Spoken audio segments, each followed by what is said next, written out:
안녕하세요. 저는 어제 법조윤리 시험을 보고 왔고 여러 가지 개인적인 일정들 때문에 오늘 이 일요일에 제가 영상을 올려드리겠다고 약속했는데 아직 질문들에 대한 답변을 원래는 파일 같은 데 따로 정리하고 목차화해서 많이 말씀을 드리는데 오늘은 그 작업이 하나도 되어 있지 않는 상태예요. 근데 여러분들께 한시라도 빨리 제가 아는 거를 전달해 드리는 게 좀 짜임새 있는 영상을 만드는 것보다 당장은 더 중요하지 않을까 싶어서 오늘은 그냥 올라와 있는 질문들의 답변을 순서대로 드리는 것으로 이 영상을 한번 진행해 보고자 합니다. 그래서 첫 번째 댓글은 메가로스쿨 사이트에 공개되어 있는 학교별 그런 평균 수치들을 어느 정도 의미로 활용해야 하는지 물어봐 주셨고, 특별히 이제 모의 지원 등수가 더 중요한 것인지를 물어봐 주셨는데, 지금 현재 메가로스쿨 사이트에 공개되어 있는 그런 학교별 학점 토익 리트 평균은 말씀해 주신 것처럼 어떤 한 학생을 기준으로 해서 잡은 게 아니라 각 수치별로의 상위 25%, 50%, 75%의 값을 가지고 있는 사람들의 수치를 낸 거라서 이거는 실제로 그 지원자들의 점수와 다르고 또 어떤 것에서는 굉장히 평균이 아래인 사람들은 다른 수치에서는 굉장히 높은 평균인 경우가 많기 때문에 이거 하나로 제 지원의 합불의 가능성을 판단한다던가 이러기는 어려워요. 그러나 대신에 어느 정도 구간은 알려주는 것이기 때문에 내가 이 정도 리트인데 내가 이 정도 학점인데 내가 토익 점수 반영되는 경우에는 내가 이 정도 토익 점수인데 어느 정도일 때 내가 좀 더 유리한 건지 이런 각 수치별의 내가 노력해야 하는 그런 점수대라든가 아니면 나의 위치들을 확인할 수 있다는 점 정도로만 의미가 있는 것 같아요. 그래서 이거에 너무 계속 보고 계시거나 의미를 두고 계시기보다는 제 생각에도 모의 지원 등수가 훨씬 메가로스쿨 사이트에서는 확인하는 게 필요한 수치라고 생각을 합니다.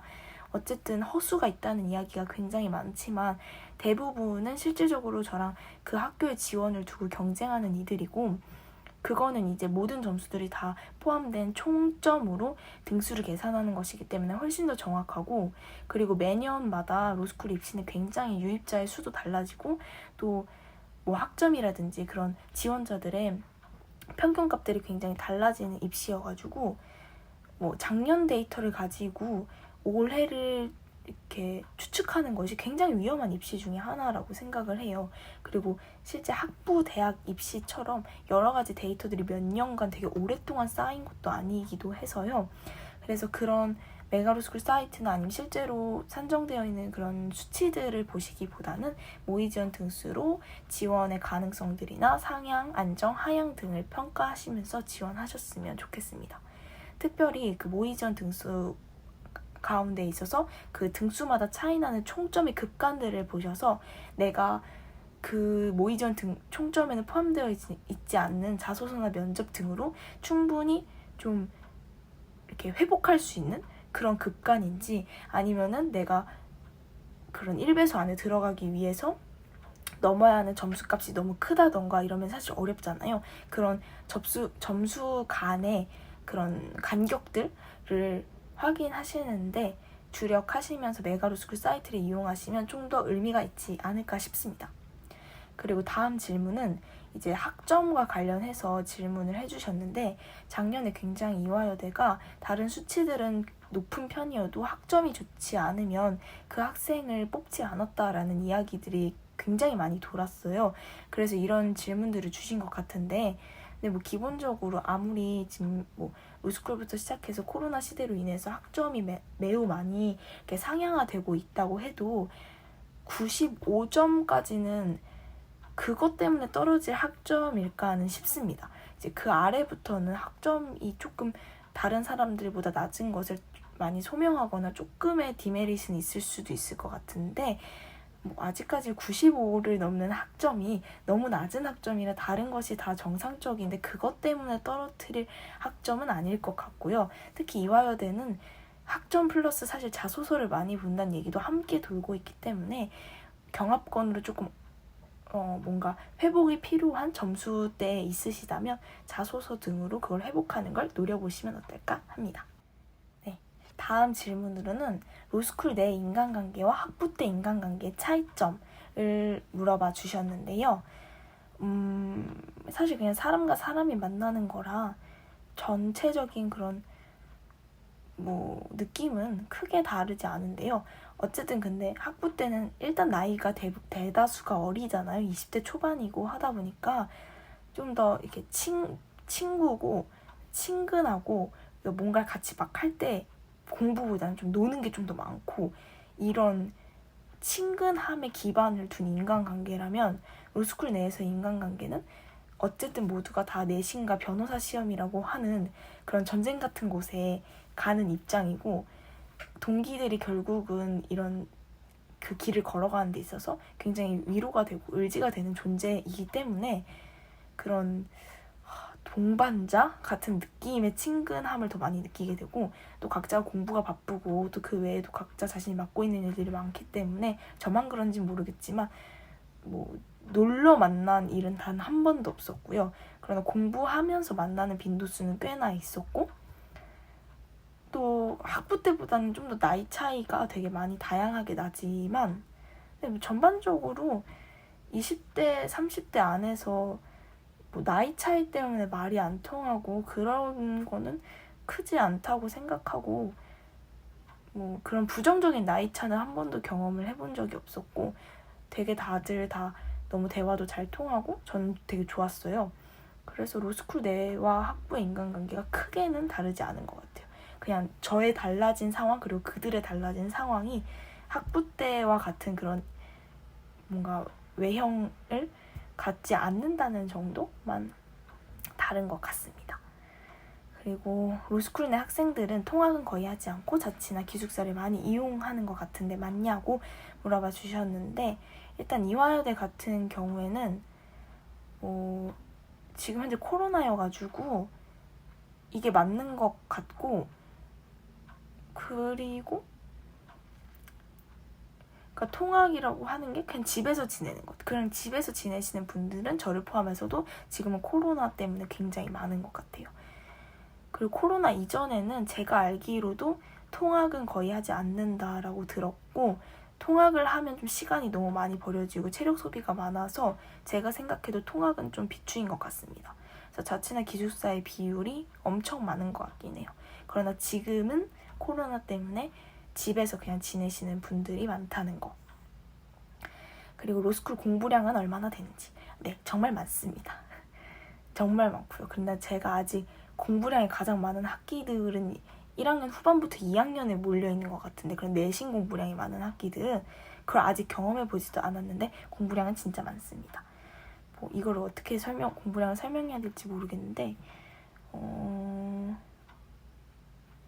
그냥 교수님들이 시키시고 권하시는 선행학습한 뒤에 복습하고 여러 사례형 문제집이나 객관식 문제집들을 확인하고 또 교수님의 수업도 다 듣고 하려면 그래도 하루에 8시간 이상은 매일 해야 되고 그렇게 주 6일 정도는 매일 꾸준히 해줘야 되는 것 같고 사실 8시간도 조금 부족하고 그 모든 걸 다 제대로 해내려면 기본 10시간 이상은 매일 집중도 있게 공부를 해야 되지 않나 싶습니다. 네, 공부량은 많은 편이에요. 그리고 로스쿨 외에 변호사 외의 직업을 희망하시는 분도 꽤 있나요? 라고 물어봐 주셨는데 이 변호사 외의 직업이 검사나 판사를 포함하는 거라면 당연히 많고요.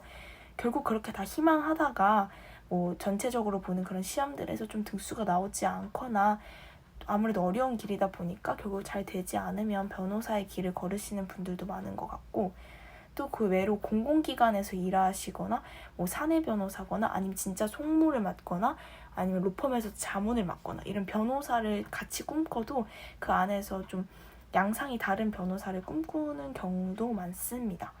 근데 변호사, 검사, 판사 이하의 직업을 희망하셔서 로스쿨에 들어오시는 분들이 많은지는 잘 모르겠고요. 그러나 로스쿨 졸업 후에 그런 기업이나 이런 데서 이사로 활동하신다든지 그런 분들은 생각보다는 있는 것 같습니다.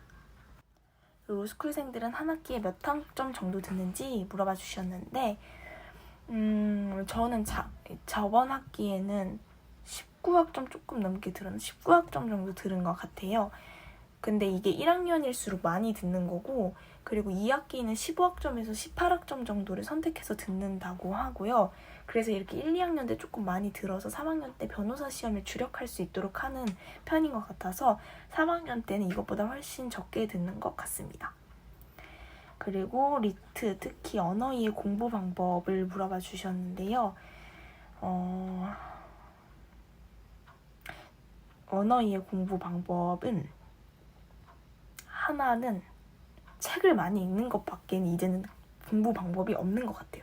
당연히 좀 유형을 알려면 이제 리트 시험이나 이런 여러 시험들을 푸는 것도 중요하겠지만, 제가 올해 시험까지 보니까 이게 매년 유형이 생각보다 많이 바뀌더라고요. 또 유형이 되게 많이 바뀌기 쉽지 않은 언어 이해조차도 유형이 많이 바뀌었다라는 좀 느낌이 들어가지고, 근본적인 내 독해력이 늘지 않으면 어떤 유형이 와도 이기는 게 좀 어렵겠더라고요.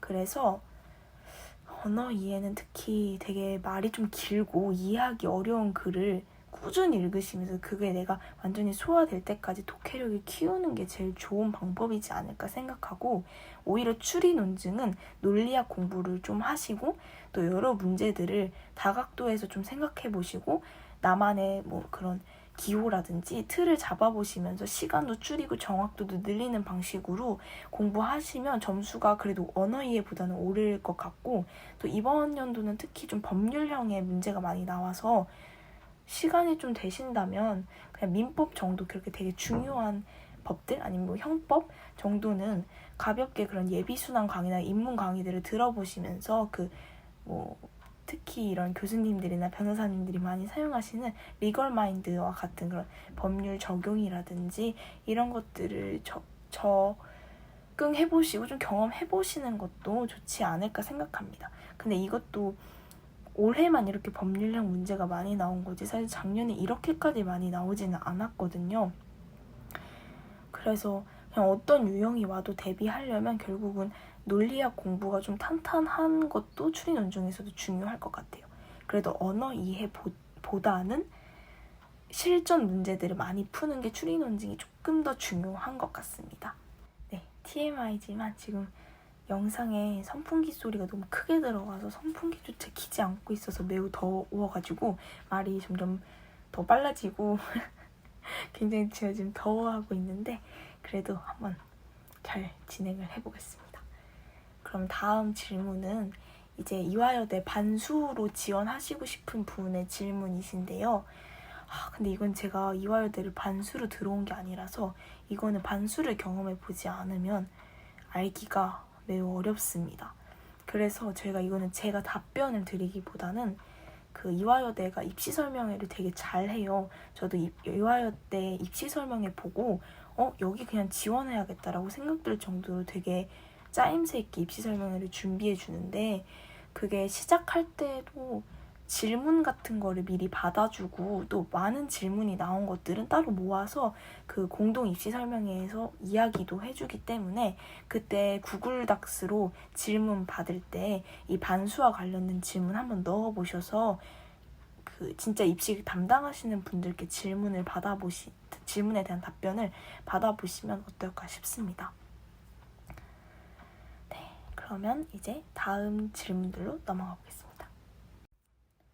네, 다음 질문은 첫 번째로는 입학하면 선배들과 교류가 많은지 또 많은 것이 도움이 되는지 궁금하다고 말씀해 주셨는데, 일단 저는 같은 학부 선배들이 굉장히 많이 계신 것 같은데 그러나 코로나 때문에 만나기가 매우 어렵고 실제로 얼굴 뵈고 만나본 분도 거의 드물어요. 진짜 한두 분 그렇게 얼굴 뵌 것 같은데 그치만 교류가 많습니다. 다른 학교들을 경험해보지 않아서 모르겠는데 이화여대 이제 로스쿨생들만 가입해서 활동하는 다음 카페가 있어요.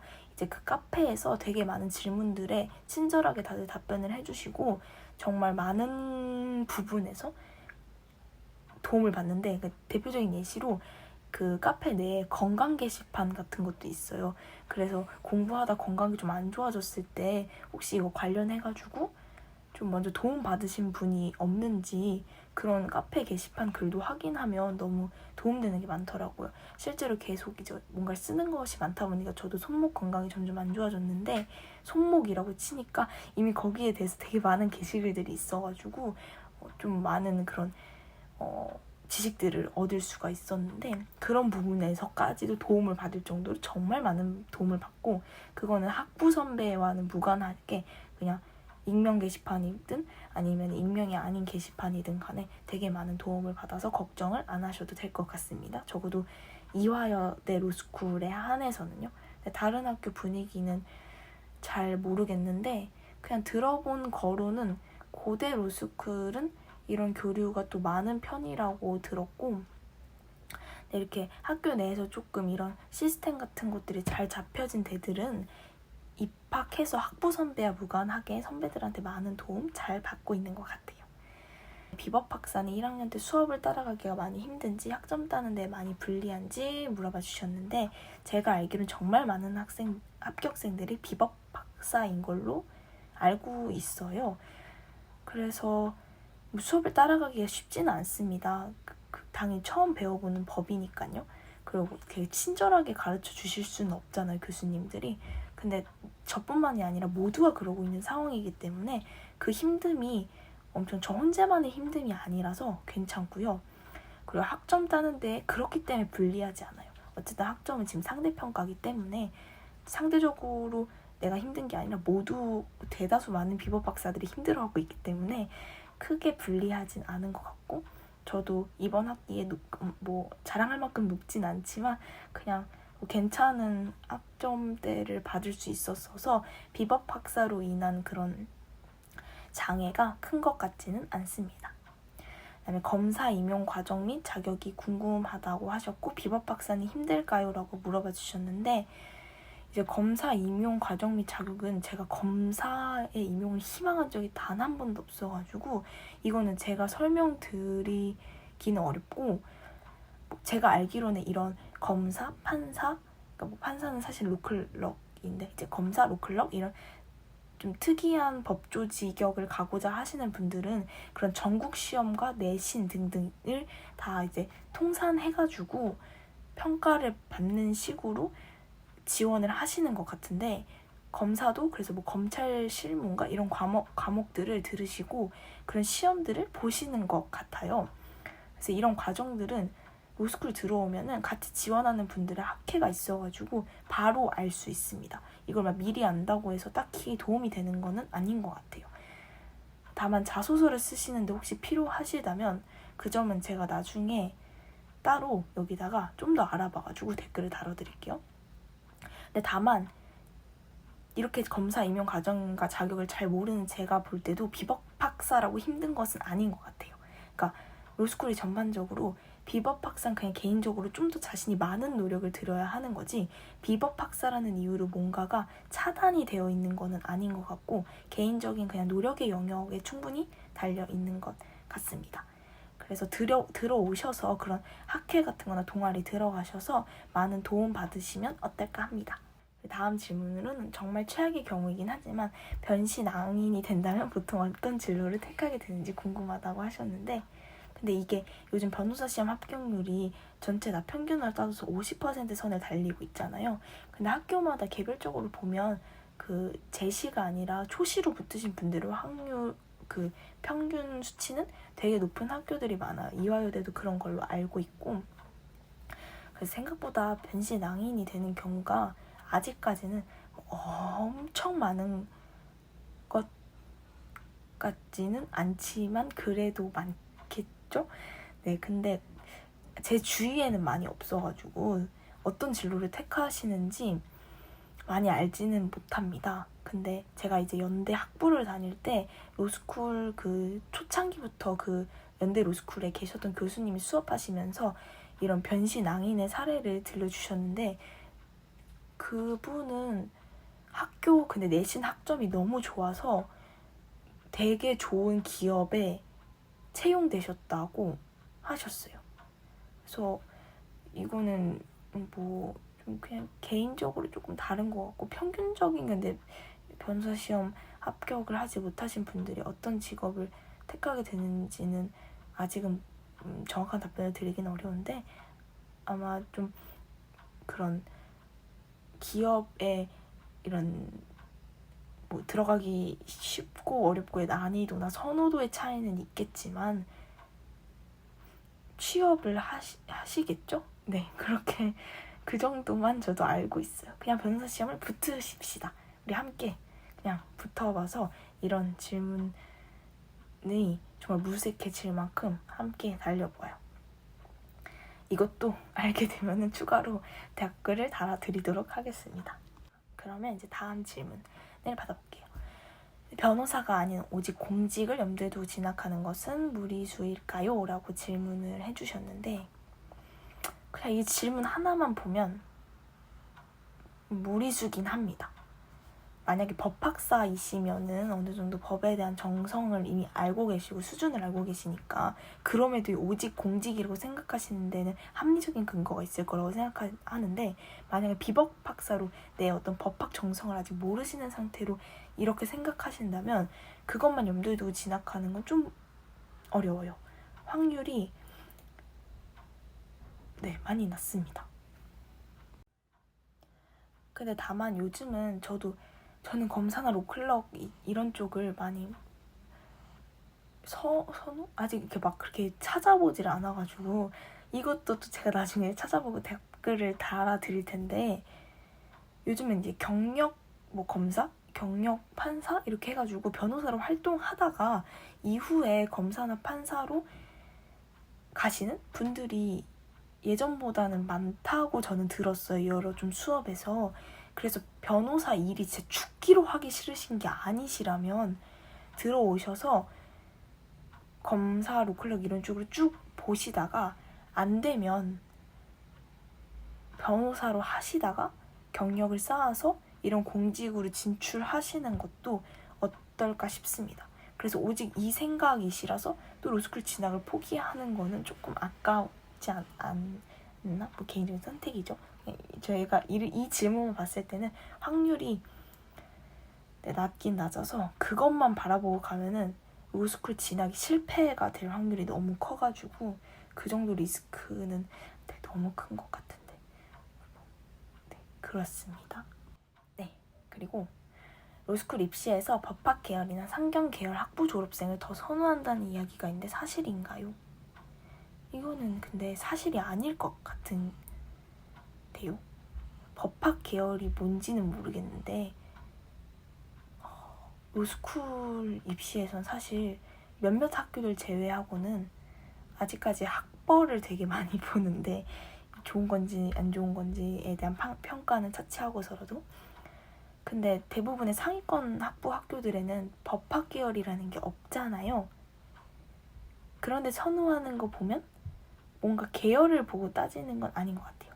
그리고 굳이 따지자면 법학 계열이나 상경 계열보다는 이공 계열은 좀 선호하는 거를 떠나서 학점을 받기가 상대적으로 문과 계열보다는 어려우니까 그런 보정이 있는 학교들이 몇몇 있는 것 같고, 근데 이게 선호보다는 근데 이렇게 오해할 수는 있을 것 같아요.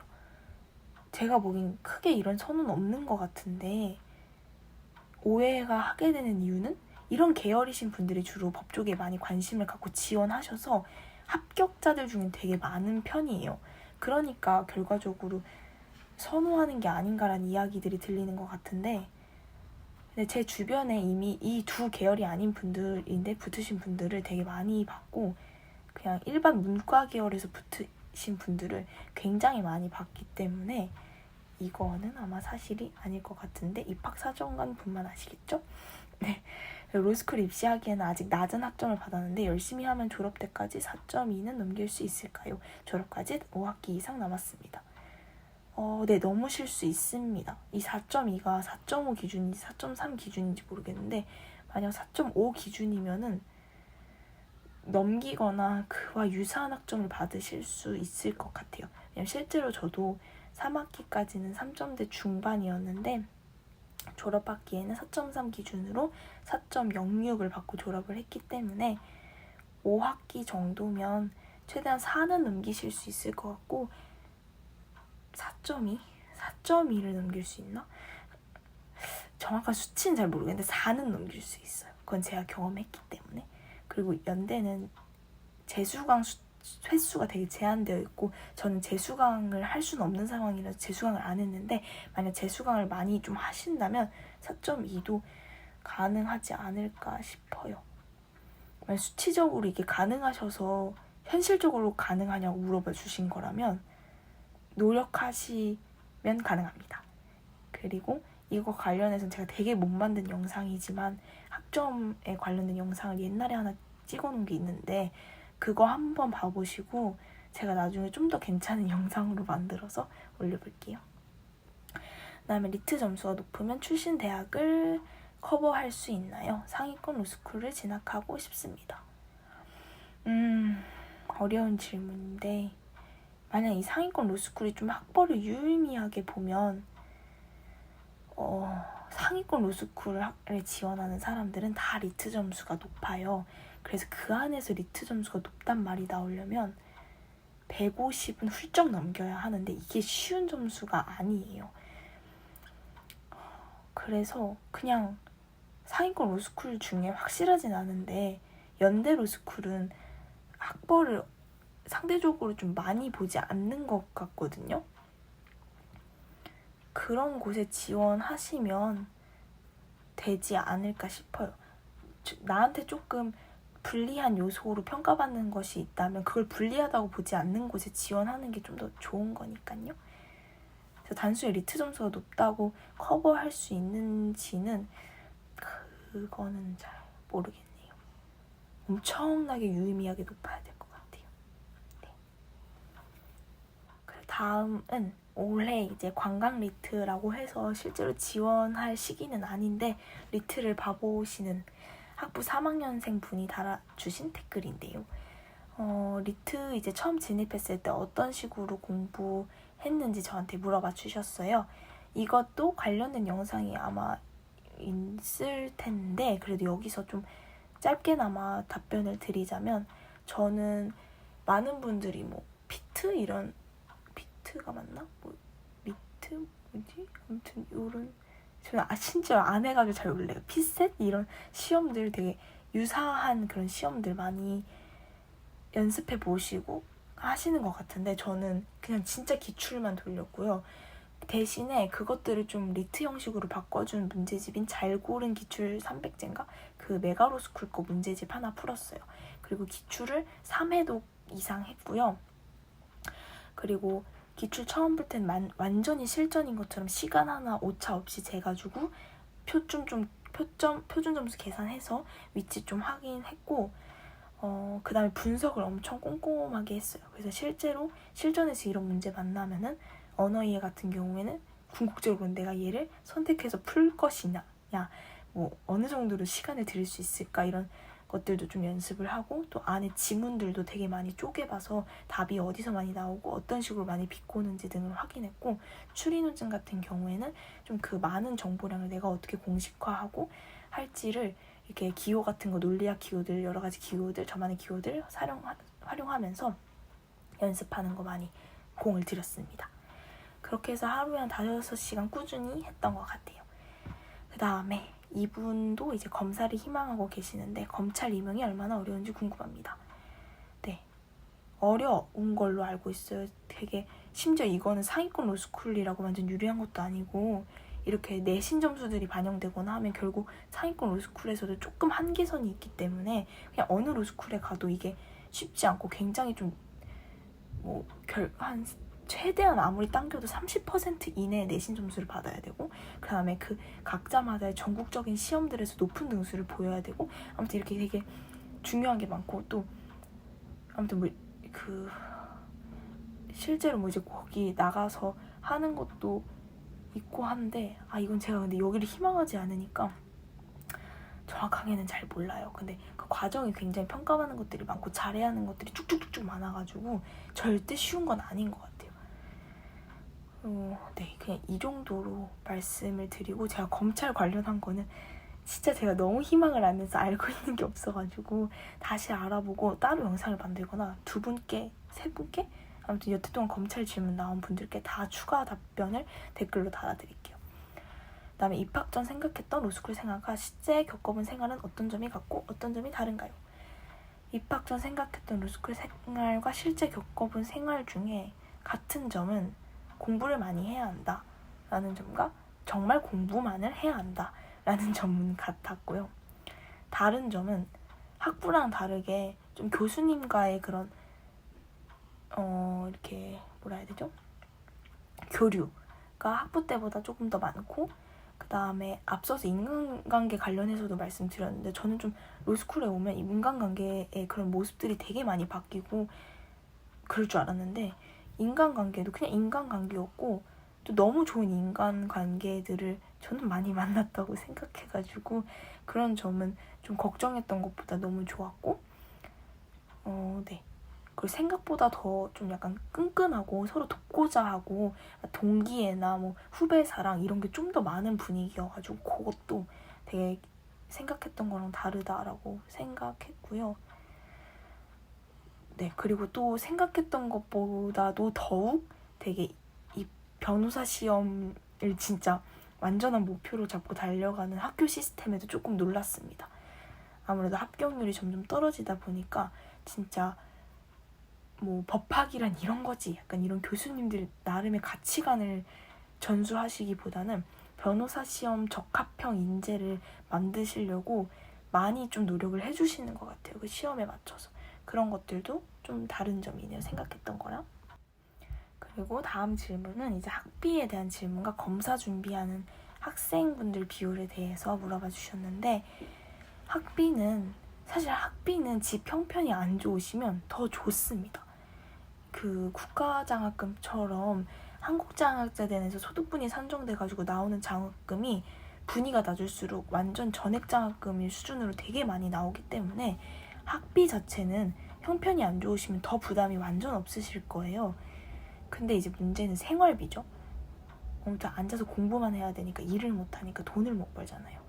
이게 조금 그런데 만약에 집에서 지내고 계시면 그리고 이제 댓글 달아주신 분이 따로 경제활동을 안 해도 그래도 괜찮은 정도의 형편이라면 무리는 안 되고 만약 일을 하셔야 할 만큼 좀 집의 형편, 가정 형편이 안 좋으시다면 이제 로스쿨생들한테는 마이너스 통장 같은 것도 개설해주고 또 한국장학재단에서 생활비 대출도 학기마다 150만 원씩 할 수 있으니까 저는 아직까지 둘 다 이용해보진 않았는데 그런 좋은 제도들이 있으니까 이런 지원들 있다는 거 아시고 학비나 생활비 때문에 그런 꿈을 포기하지는 않으셨으면 좋겠고요. 그다음에 검사 준비하는 학생분들 비율은 이게 제가 아마 그 검사 준비하는 동아리에 가입했으면 알았을 거예요.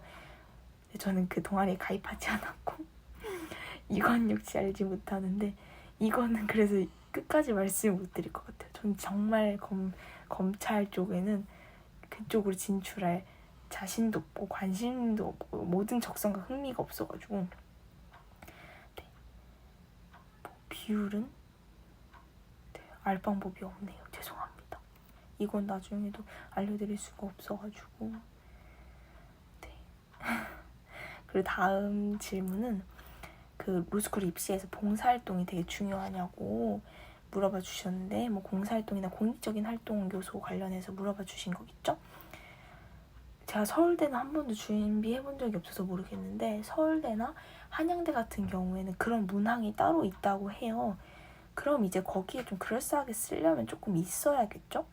근데 그것도 이제 만약에 이제 그런 학교를 결국 쓰게 되셨는데 이런 봉사활동 같은 게 많이 없으시면 뭐 조금 서포터즈라든지 이런 공익적 활동이 많은 공공기관 서포터즈 이런 걸로도 충분히 이거를 이제 많이 잘 작성하시고 이렇다고는 하더라고요. 그리고 이제 기관 같은 데서 봉사활동 하는 게 좀 어렵잖아요. 요즘 코로나 때문에. 그래서 저는 실제로 그냥 증빙은 어렵지만 제가 봉사활동을 찾아서 한 거를 자소서에 썼었거든요. 만약 정 어려우시다면 이런 방식도 조금 코로나가 잠잠해질 때까지는 활용해 보시는 건 어떨까 싶고 또 제가 아는 거로는 그 시각장애 분들 분들이나 청각장애 분들 그런 자료들 이렇게 잘 보실 수 있게 이렇게 변환하는 그런 봉사활동들이나 이런 것들이 조금 있는 걸로 알고 있어서 그런 건 온라인으로 많이 이루어지는 걸로 알거든요. 또 요즘 아이들 멘토링하는 것도 온라인으로도 줌 같은 걸도 활용하는 그런 봉사활동 기관들도 몇몇 있는 걸로는 알고 있어가지고 이런 기관들에 한번 문의해 보시는 것도 추천드리고요. 제가 아는 분은 어떤 분은 그냥 그 기관에 연락해서 안 되겠냐고 이렇게 물어보셨더니 그 아예 봉사활동이 이제 없는 그런 거였는데도 해달라고 너무 좋다고 해서 되게 좋은 활동들을 되게 특이한 봉사활동을 쌓으셨더라고요. 혹시 관심 있는 직역 있으시다면 그 관련된 공공기관에 연락해 보셔서 가능한 봉사활동은 혹시 없냐고 한번 여쭤보시는 것도 그분들께 좋을 것 같아요.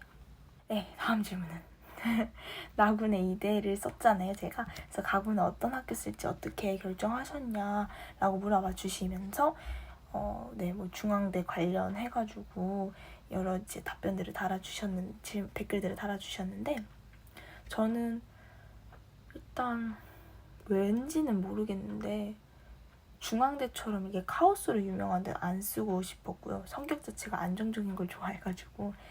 그리고 외대랑 시립대 중에 외대가 좀 더 모의지원 등수가 잘 나왔던 것 같은데도 왠지 모르겠네요. 그냥 시립대를 썼어요. 저는 그래서 결정이 딱히 이유 없이 시립대를 썼고요. 근데 이제 중앙대는 역시 그 이제 특성상 많이 카오스기는 합니다. 그래서 외대나 시립대 같은 그나마 좀 중앙대보다는 덜 카오스이고 특히 시립대는 진짜 정량대로 많이 가는 편이라 이런 학교들의 메가 로스쿨 그 지원 한번 모의 지원 해보시고 또 이런 가군 학교는 되게 많이 그 추합이 돌아요. 대부분 나군에 있는 대형으로 먼저 빠지기 때문에 그래서 모의 지원 등수 1배수 내에 드는 데에 이렇게 주력하시기보다는 1배수에서 한 2배수까지는 충분히 가능성이 있거든요. 그래서 그렇게 조금 널널하게 외대나 시립대는 모의 지원 등수 한번 확인해 보시고 결정하시는 걸 추천드립니다. 그 다음에 자소서 쓰실 때는 어떤 부분을 중점적으로 쓰셨나요?는 이제 아까 좀 답변이 됐다 생각하고 희망 분야 업무 관련 정보는 어디서 주로 얻으셨나요? 저는 희망 분야가 국선 변호인이었기 때문에 엄청나게 사실 알아보고 쓸 필요는 없는 직역이어가지고 괜찮았는데 근데 국선 변호인이라는 직역을 잡는 거는 그 황 변호사님의 면접책에 보면 1권에 그 자소서 작성법 관련해가지고 이런 직역들 설명이 되게 잘 되어 있거든요. 거기서 일단 좀 받고 그 다음에 아는 언니 분께서 변호사 활동을 지금 하고 계셔가지고 그분께 자소서를 보여드리면서 그때 한 번 더 좀 컨펌 아닌 컨펌을 받았던 것 같습니다. 그 다음에 다음 질문은 이화여대 로스쿨이 토익보다 토플을 더 잘 쳐준다는 이야기를 들었는데 사실인가요? 네. 아마 토플을 더 잘 쳐준다면 이화여대는 좀 국제적인 인재를 양성하는 거를 좋아해서 토플이 토익보다 더 점수 따기가 어렵잖아요. 그런 부분에서 그냥 정성적인 요소로 봐주는 것 같은데 그렇다고 토익을 본다고 해가지고 마이너스가 되고 이런 건 아니기 때문에 만약 영어에 좀 자신 있으시면은 토플로 내시는 거를 추천드리고 근데 이 토플이 토익보다 좀 증빙 서류를 얻는 게 저는 토플을 안 내서 잘 모르겠는데 되게 작년 입시 설명에 질문이 엄청 많았었어요. 그래서 만약 토플로 내신다면 좀 미리미리 서류들 받아두시는 거를 추천드립니다. 네, 다 이제 마지막 댓글 한번 받아볼게요. 그래서 타교생이 이화에 지원하면 많이 불리할까요? 요번 해 특히 이제 저도 제 학교 에브리타임이나 이런 데 조금 이번 입시는 어떠나 이렇게 많이 보는데 요번 해 특히 이런 자교 등수, 타교 등수 다 계산하시더라고요. 저는 이런 거 많이 생각도 못했는데 근데 이화여대가 되게 자교생들을 좋아하는 것 같긴 해요. 근데 제가 느끼기로는 그렇다고 막 정량도 안 되는 자교생들을 막 데려오고 이런 타입은 아닌 것 같거든요. 그래서 심지어 지금 타교 등수가 20대 후반이면 총 등수로는 최대한 50등 정도 되시려나요? 근데 이제 나중에 더 밀릴 거 염두하고 다른 곳 지원할 정도로 위험한 등수는 아닌 것 같고, 그러나 만약 50등 좀 이후시면 완전 안정적인 점수는 아니잖아요. 등수는 아니니까 자소서를 잘 주력하시면 될 것 같아요. 그다음에 이대의 경우 면접 비중이 많이 높은 편인가요? 아니라는 것이 좀 정설입니다. 근데 못 보면 안 되겠죠? 근데 막 엄청 신경 써서 듣지 않으셔서 비중이 낮다라는 게 좀 정설이에요. 그리고 학점과 토익이 높고 리트는 120 중반대라면 이대는 너무 위험할까요?